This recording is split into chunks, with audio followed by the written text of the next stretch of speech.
This is kind of galling. These Afghani migrants, many of whom came on these controversial secret airlifts, we billeted them in military homes around military bases around the country. Now, these houses, these homes, were deemed fine and dandy for our British service men and British service women, the families of our troops, but not good enough apparently for the Afghani migrants. We've spent £2.3 million refurbishing these military homes exclusively for these people from Afghanistan. We spent an average of £2,500 per home splashed out on doing all these houses up. 903 of these houses done up. Now, I think what's annoying about this is, as I say, these houses were previously occupied by British servicemen and British women and their families. But we took one look at them when the Afghanis are coming in and said, oh, they're not good enough for the migrants. Let's spend £2.3 million doing them up. Again, it just seems wrong, doesn't it? We seem to always prioritise foreigners who are coming here in dubious circumstances over British citizens. And here we are prioritising foreign migrants over men and women who serve their country, our own troops. That's not right. Doesn't seem right to me. Really getting to voters. It's what's really upsetting them, and quite rightly so. And it's never more sensitive really than when it comes to the treatment of people who have literally put their lives on the line for this country. And you know, you and I did that story a few weeks ago about the veterans that are being kicked out of their accommodation. We don't yet know who for, but we're keeping a very close eye on that one.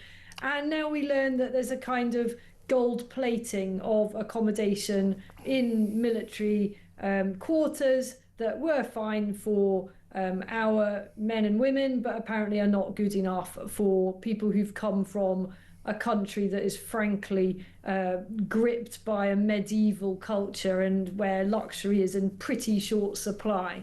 And it's just wrong. You're right, it's wrong. You know, I'm not afraid to say that I think that British citizens, people who were born in this country and people who have paid their way into the system, should be quite shamelessly prioritised. That is how a country works. That is how a country is a country, and not just a sort of international hub for anyone to come, in which, you know, in fact, it's worse than that. The people of that country begin to feel like they're the servants of people who are coming to take hotel accommodation. That is how people are beginning to feel in the UK. They're beginning to feel that they exist only or primarily to keep paying taxes, which are then spent in lavish measure on incomers. And no wonder then that there are near enough riots on the streets. Luckily there are not. There are peaceful, largely, protests. But that is why people are so angry, because they feel like second-class citizens in their own country. There is no good that can come of that, none at all. Couldn't agree with you more. Just quickly before we go to break, another annoying migrant crisis story. 200 asylum seekers who came over the channel illegally, arrived here on illegal small boats. They're taken to the RAF centre, I think in Manston in Kent, where they're held for processing and where they have to live for a while.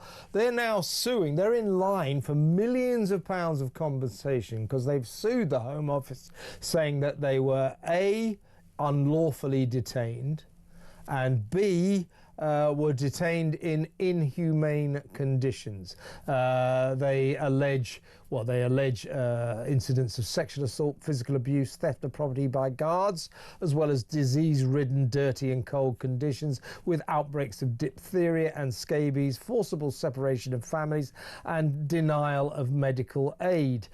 You know, I'm very sorry to hear that they feel that they were treated so badly, but can I just remind everyone that these people were put into somewhere having come across the channel illegally and claimed asylum and demanded to live here. So we have to put them somewhere, and now to be fair, the Home Office is fighting this, but they are thought to be in line for millions of pounds of compensation. Again, this is just through the looking glass madness to me.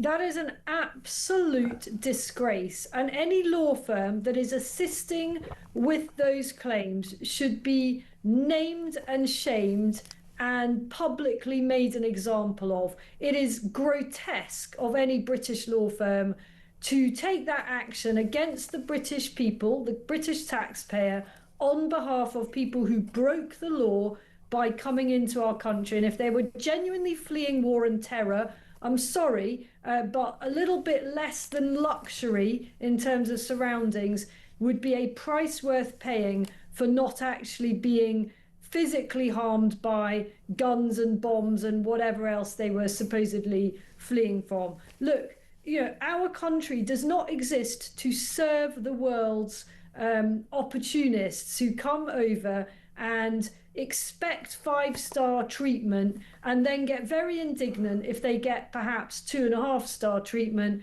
and then think they can sue us. That is a total nonsense, and I would like to see provision in our own law to automatically strike any such attempted legal action out. Yeah, that kind of illegal action should be banned. That's ridiculous. They're complaining about conditions that they were placed into, you know, hours after breaking our laws, coming across the channel illegally and demanding to stay. We put them into this place, Manston, and now they're suing us for millions of pounds. Well, that ability to make that kind of legal action should be stopped right now. It's utterly crazy. Completely. Just whatever it needs to be done to make that impossible, that should happen. Look, I'm sorry, those people, in my view, in fact, I'm not sorry at all, where they should be if they cross the channel in boats is in detention centres, not allowed to roam free, not allowed to live in hotels and make a living on the black market. They should be detained and deported forthwith. Yeah. And the idea, honestly, it's so insulting, isn't it? It is so insulting. It's so unbelievably ungrateful. Yeah, and this could cost a fortune because there's as many as 18,000 migrants. Yeah, I bet there's law firms. Who were processed through Manston, and the floodgates could open. They really could. We should just stop them doing it and just say, no, no, no. Here's one idea, Isabel. Here's an idea. Yeah, OK.